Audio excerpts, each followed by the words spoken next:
최근 대한민국을 뜨겁게 달군 이슈와 인물을 만나보는 시간 오후 초대석입니다. 코로나19로 세계 경제가 절벽으로 내몰렸습니다. 세계 각국은 금리 인하에 이어 슈퍼 부양책을 내놓았지만 역부족인 모양새입니다. 도대체 어떤 대책이 필요한 걸까요? 시청자 여러분의 문자 받고 있습니다. 궁금하신 점 문자 샵 3698번으로 보내주시면 실시간으로 토론에 반영하도록 하겠습니다. 오늘 함께 해주실 분입니다. 지난 2008년 글로벌 금융위기 때 금융위원장을 지내신 전광우 세계경제연구원 이사장 모시고 자세한 얘기 나눠보겠습니다. 어서 오십시오. 네, 어서 오십시오. 네, 전광우 이사장님 바쁘신데 고맙습니다. 네, 초대해 주셔서 감사합니다. 네, 지금 뭐 증권시장, 외환시장 정말 폭락, 폭등, 공포의 지금 상황인데요. 그래요. 이게 지금 전체적으로 위기를 비교해 본다면 지금의 코로나19 위기를 대략 어떻게 평가할 수 있을까요? 네, 수치로 비교한다는 게 사실 좀 무리가 있기는 하죠. 네. 근데 오늘 우선 우리 주식시장이 폭락한 상황에서 오늘 참석을 해서 마음이 무겁고 네. 참 엄중한 시기에 우리가 있다는 생각을 더 하게 됩니다.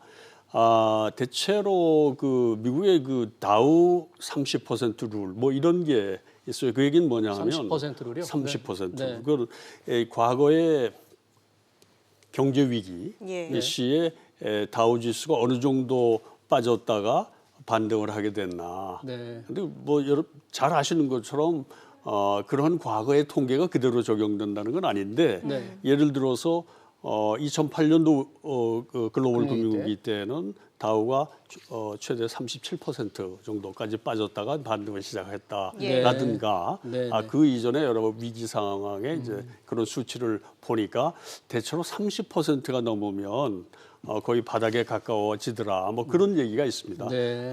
그 수치가 그대로 좀 전에 말씀드린 대로 우리 케이스에 적용되리라는 뜻은 아니고 다만 네. 오늘 우리 코스피 지수 하락으로 우리가 대충 그런 정도 이상으로 떨어지고 있다고 네. 봐지거든요. 코스피가 전저점에 비해서 30% 이상 지금 빠져 있습니다. 그렇죠. 네. 그러니까 미국도 이번에 보면 미국 그 지수들이 되게 2월 초경에 역대 최대치를 기록을 했었죠. 네네. 거기 대비 그런 정도로 빠져 있는 상황입니다. 그래서 네네. 희망 같아서는 조만간 회복에 좀 전기를 마련했으면 하는 그런 마음이죠. 근데 이제 FRB에서 전격적으로 제로 금리로 돌아갔고 네. 재정 부양책, 경기 부양도 굉장히 이게 굉장한 규모로 하는데 시장은 전혀 어떤 반응을 하지 않는 것 같아요.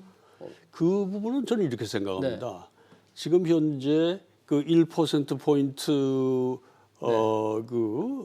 기준금리를 낮췄죠? 떨어뜨리기 직전에도 이미 상당히 저금리 상태에 있죠. 예. 네. 그러니까 1%에서 1.25 네. 거기에서 이제 1% 포인트를 낮춰서 제로 금리로 갔는데 과거 2008년도 금융위기 이런 때 되면 전체 금리 수준이 매우 낮아 있는 상태에서 네. 추가적으로 낮출 때 효과라는 것이 매우 제한적일 수밖에 없다. 이제 그것이 하나 있고 또 하나는 요즘 몰가에 유행하는 표현이 돈은 바이러스를 죽일 수 없다. 뭐 그런 얘기를 네. 한다고 그래요. 우리 네. 이번 이 코로나 네. 사태의 핵심은 어쨌거나 이 방역이 제대로 돼야 예. 우리가 이 위기를 잡을 수 있는 계기를 네. 만드는 것인데 아직 유럽은 지금 계속 번지고 있고 네. 미국 내 조짐도 매우 우려스러운 상황이지 않습니까? 그러니까 네. 이런 상황에 통화 정책으로 과감하게 나간다든지 뭐 재정을 또 1조 달러 이상을 퍼붓겠다라는 트럼프 대통령 이런 지금 계획도 나오고 있는 상황에서 그래도 투자 심리가 매우 흔들리는 것은 네. 이 코로나 사태의 향후 추이가 매우 불확실하다. 네. 이렇게 보는 지금 시장 분위기 때문에 그렇지 않은가 생각을 합니다. 우선 예. 방역이 우선이고 그다음에 경제 정책 또 과감한 대책들이 수반이 돼야 되겠죠. 예, 이 코로나19 사태로 이 세계 경제가 이미 침체에 들어갔다. 심하게는 지난 2008년 금융위기 때보다 더 심각한 상황에 이미 접어들었다. 이런 평가도 나오고 있는 것 같습니다. 네. 어떻게 보십니까? 그럴 개연성이 충분히 있어 보입니다. 왜냐하면 2008년도 글로벌 금융위기는 잘 아시는 것처럼 리만 브러더스라고 하는 세계 5대 투자은행이 파산하면서 예. 금융사 부도들이 확산이 되고 이것이 실물 경제로 이 전이가 되는 뭐 그런 경로를 밟았죠. 예. 엄청나게 큰 충격이었습니다만은 이번 사태는 역병으로 시작을 해서 예. 네. 우선 전염병을 식물 경제, 통해서. 예. 글로벌 서플라이 체인, 전체적인 그 생산 체계가 정지가 되는 상태가 되고 네. 그 와중에 이제 소비도 굳어져 버린 네. 급속도로 떨어지는 이런 상황이 되면서 금융 분야까지 이제 네. 파급이 된 것이죠. 그러니까 네, 네. 어떻게 보면 실물 경제와 금융 시장의 그 복합적인 네. 위기가 일어났다. 네, 네. 그 파급 효과는 훨씬 더 그 임팩트가 클 수 있다라는 생각을 하게 되고요. 네, 충격이 이미 더 클 수 있다는 클 거죠. 수 있다는 네. 얘기죠. 이미 나온 수치만 보더라도 중국의 1, 2월 물론 저희 코로나 사태의 발원지가 되겠습니다만은 예. 중국의 1월, 2월 생산, 소비, 투자 지표를 보면 네. 사상 최악의 예. 마이너스 마이너스, 기록을 예. 했습니다. 그것이 하나의 이제 지금 향후 전망을 가늠하게 하는 그런 지표가 되겠는데 매우 상황이 어렵다. 네. 지금 금년 본래 IMF는 3% 세계 성장을 생각을 했고 그동안 뭐 2% 중반까지 네. 내려오는 얘기는 했습니다만은 네. 지금 1% 또는 0% 세계 경제 성장까지도 성장률이, 얘기가 네. 예. 그런 얘기가 나오는 상황이죠. 네. 글로벌 공급망 말씀을 하셨는데요. 지금까지 중국이 이제 세계의 공장 역할을 하지 않았습니까? 근데 이번 사태를 계기로 이런 글로벌 공급망에 어떤 변화가 있을 수도 있을까요? 네. 충분히 그럴 수 있다고 봅니다. 우선 중국에 집중되어 있다는 게 문제가 예. 되니까 우리가 뭐 금융 투자하는 분들이 분산 투자하는 데 그 장점을 아시는데 이 국가 차원에서도 또 기업 차원에서도 대외 투자를 하는 데 있어서 적절하게 분산을 할 필요가 있다는 것을 이번 아마 이 코로나 사태로 더 절감하시게 되지 않나 네. 그렇게 생각을 하죠. 네. 아까 그 2008년 금융위기 원인에 대해서 이제 리만 브라더스의 파산으로 시작된 이른바 금융 사이드의 금융 쪽의 문제였지 않습니까? 네. 지금하고 비교하면 좀 다를 텐데 당시에 이제 금융위원장을 하고 계셨을 때 그 당시에 당시 느꼈던 상황, 네. 리만 브라더스 파산 전후의 그 분위기를 좀 말씀 좀 해주십시오. 그 당시. 그 당시 제가 그 일을 맡고 있어서 그런지 네. 그때가 더 큰 일이었다고 생각을 직접 하게 금융위원장 계실 되는데 때니까. 당연히 왜냐하면 그때 리만 사태가 촉발이 됐을 때 네. 대체로 그 이 상황에 대한 평가는 1930년대 대공황 이후에 최악의 경제 위기다. 네. 그래서 전대미문의 경제 위기를 네. 만났다. 이렇게들 얘기를 했죠. 매우 심각한 네. 상황이었습니다. 그래서 예. 이것은 정말 우리가 국가의 명운을 걸고 정말 강력한 초동 대응으로 불씨를 빨리 잡아야 되는 그런 위기 상황이다. 우리가 네. 그렇게 생각을 하고 대처를 했던 말씀을 드리겠습니다. 네. 예, 당시에 이제 강만수 기획재정부 장관 또 이성태 한국은행 총재가 네, 경제팀을 저희 이루시지 같이, 않았습니까? 네, 그렇습니다. 네. 그래서 뭐 미국이라든지 일본이라든지 이런 글로벌 경제 공조가 잘 이루어졌던 것으로 기억을 네. 하는데요. 지금의 경제팀은 어떻게 평가하십니까?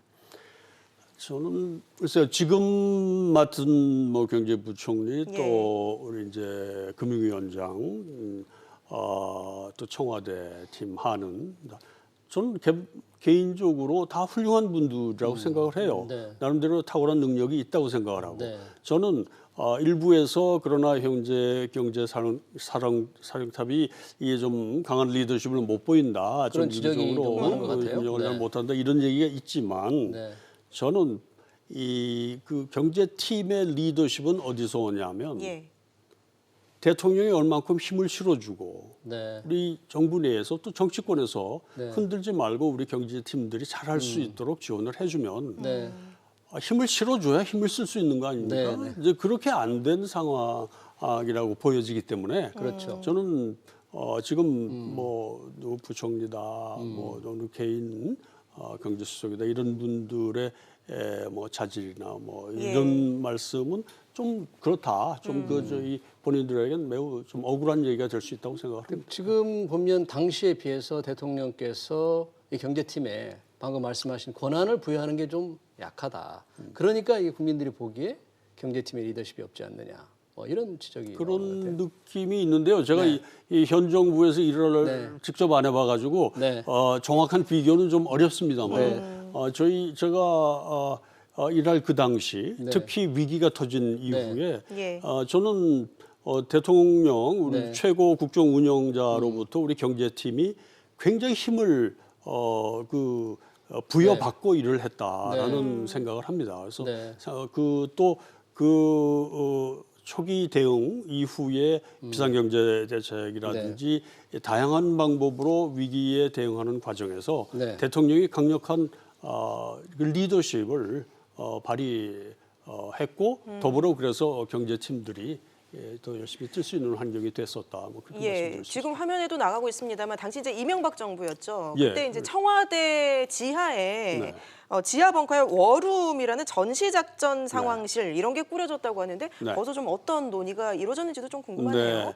네. 정확히 말씀드리면요. 예. 사실 워룸은 2009년 1월경으로 기억을 해요. 그때 네. 만들어지고 네. 그 이전부터 2008년 9월 15일에 리만 사태가 터집니다. 예. 그 직후부터 대통령 주재에 이 대응팀이 네. 그러니까 한 너댓 명 정도였는데 네. 거기에 대통령 참석하시고 네. 그다음에 기획재정부 장관, 네. 금융위원장, 그다음에 한은 총재, 네. 한 총재는 좀 빠질 때도 있었습니다. 우리 네. 뭐 한은의 독립성을 독립성 인정해준다는 때문에, 네. 의미에서 경제 수석 때로는 청와대 정책 네. 수석 뭐 이렇게 한 너댓 명이에요. 네. 수시로 만났습니다. 그게 사실은 초기 대응할 때 가장 중요한 네. 대응 체제였고요. 이를테면 병원으로 따지면 그게 응급실이었습니다. 네. 그리고 그 단계가 지나면서 몇 달 후죠. 네. 2009년 1월이 되면 워룸, 그 벙커 회의라는 이름을 붙였던 그 모임인데 약 한 20명 정도가 참여하는 워룸의 멤버들. 워룸의 멤버들은 해당 장관, 뭐 대통령 물론 참석하시고, 네. 그다음에 기업 업계 대표, 협회 네. 대표자라든지 당연히 그 폭이 넓어지게 되죠. 그거는 아마 입원실 상태에서 좀 수술할 것도 하고 네. 회복을 促진시키는 예. 그런 역할을 했다. 뭐 그렇게 말씀드립니다. 그러니까 워룸이 만들어지기 전부터 주요 장관들과 대통령께서 비상회의를 수시로. 계속했군요. 예, 일주일에 몇 네. 번씩도 만났습니다.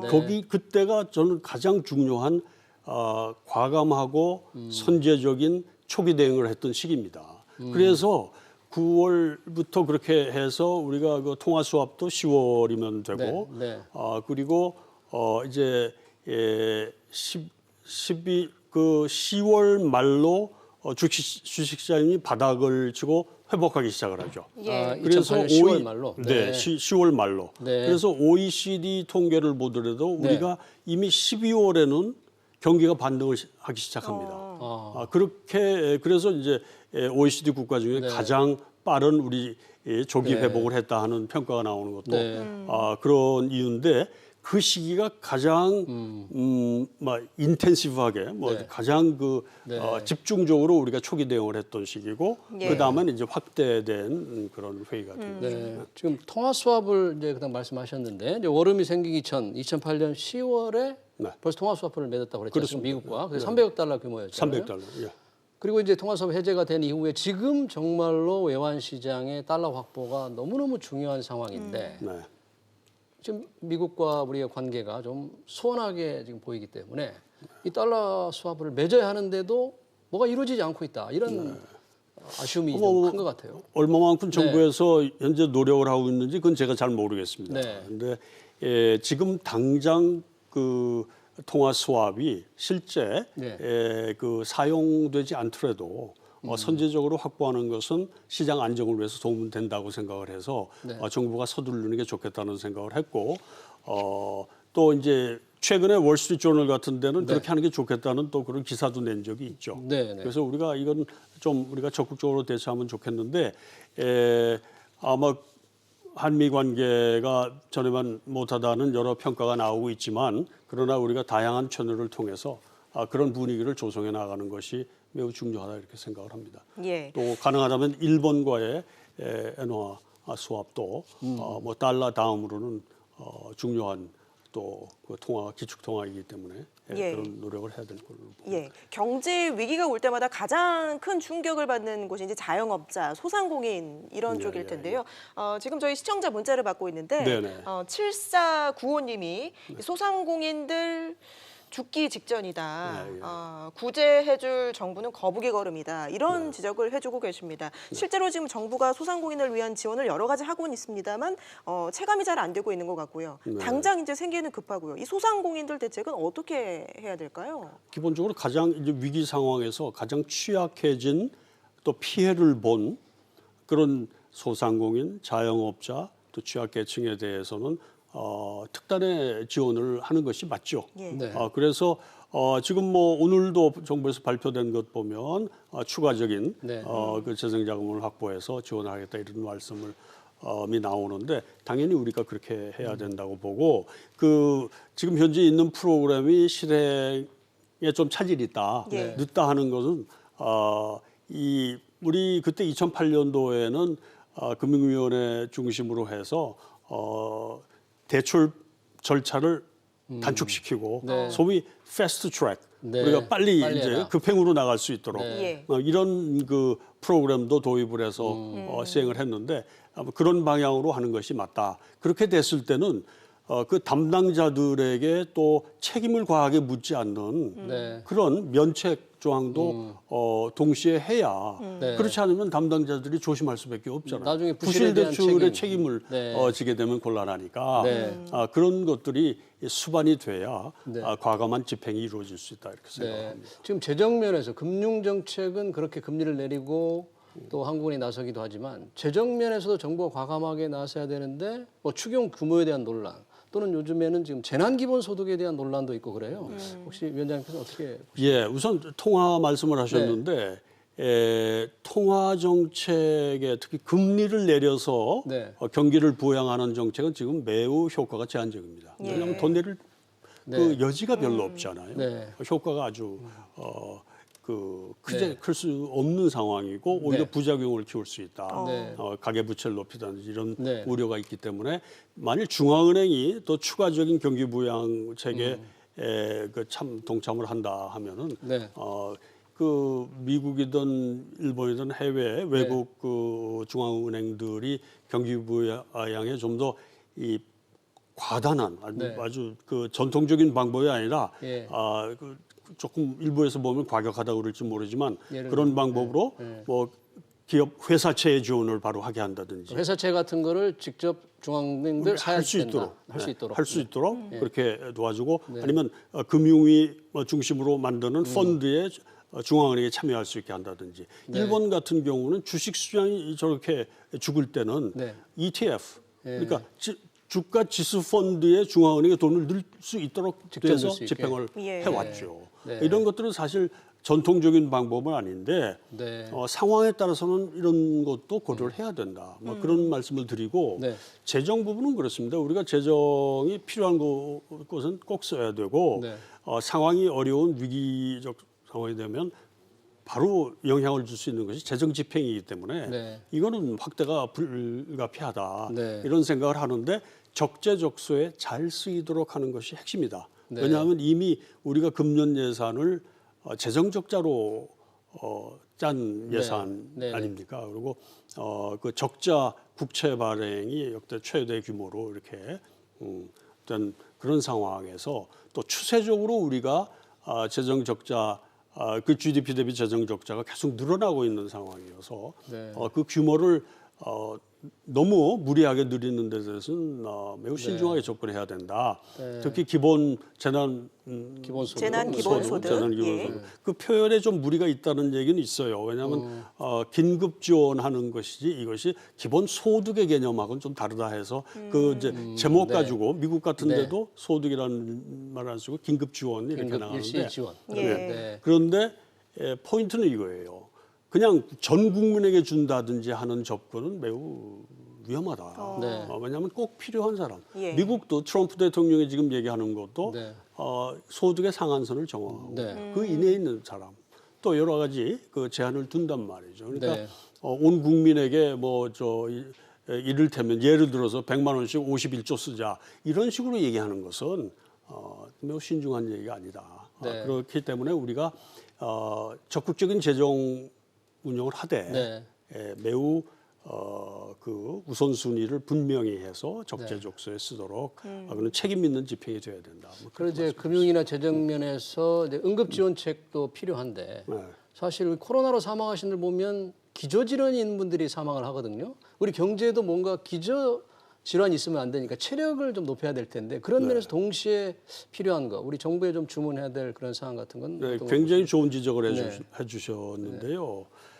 이게 사실 우리가 왜 네. 코로나 사태의 경제적 충격이 가장 큰 나라 중에 하나로 꼽히느냐. 네. 그 이유는 우리가 나름대로의 경제적 기저질환을 앓고 있다. 그것은 뭐냐면 지난 몇 년 동안에 우리나라 경제가 상당히 체질이 네. 약화되고 허약 체질이 됐다 한마디로 예. 얘기하면 네. 잠재 성장률이 지속적으로 떨어지고 있고 우리들 기업의 활력이 많이 위축이 돼 있죠. 네. 이렇게 되면 우리가 이 경기 회복을 위해서 돈을 풀고 자금 집행을 하더라도 네. 그 반등하는 힘이 에너지가 크기가 어렵다.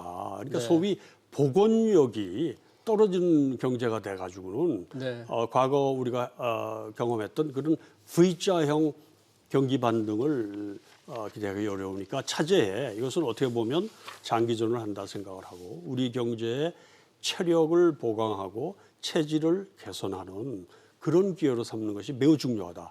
그래서 사실 이 시장이 바닥이 언제냐 하는 것은 결국 투자자들의 심리가 매우 불안하다는 얘기인데 네. 거기에 믿음을 주려면 신뢰를 주려면 정부의 정책 기조가 정말 성장을 촉진시키고 네. 기업의 활력을 돋구는 친시장적인 친기업적인 정책으로 전환하고 있다는 메시지가 난 매우 중요하다는 생각을 합니다. 이 시점에서. 그렇지 않으면 과연 이렇게 정부가 경기 부양책을 쏟아 넣어도 이 경제가 회복할 수 있겠느냐라는 데 의구심이 생겨가지고는 시장이 본격적으로 회복하기는 어렵다. 그렇게 생각합니다. 예. 알겠습니다. 오늘 말씀 여기까지 듣도록 하겠습니다. 전 금융위원장을 지내신 전광훈 세계경제연구원 이사장과 함께했습니다. 고맙습니다. 네, 고맙습니다. 고맙습니다.